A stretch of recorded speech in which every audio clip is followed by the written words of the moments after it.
concerned about the current, cutting the size of the controller's office that's been proposed. You say, as county controller, I will insist on proper staffing. That's going to be determined before you're in Yeah, office. it is. So you don't, yeah. It is, but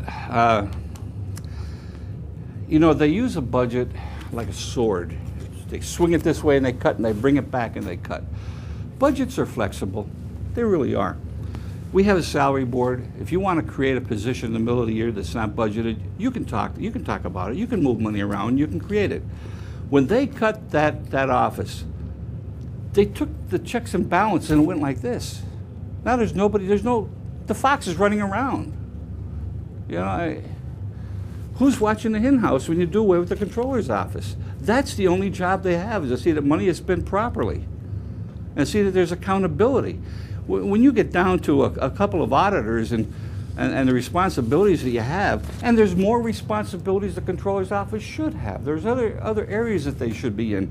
They don't just, forget about the dollars and cents and where's your $10 and where's your $20. You also have to look at the way they're doing things procedurally. There should have been much more input put into the leases at the counties. We just, oh God, I get frustrated. We are paying 2 magistrates' offices right here in Wilkes-Barre about $140,000, $150,000 a year. Now, where that makes sense, I don't know. In 10 years, without any increase at all in rent, I think we could have bought a building for $1.5 million.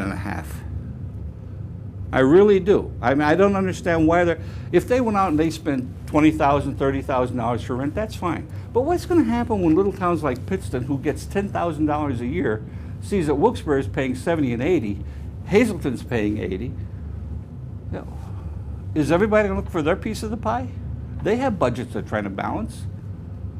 So everyone's, you know, they're creating a monster for themselves and they're doing these leases like $58 million for the detention center. Now, come on. They could have built one for 10 grand. They could have bought one for 12 that was already built, and without any grief, it was already there. And they signed a $58 million lease.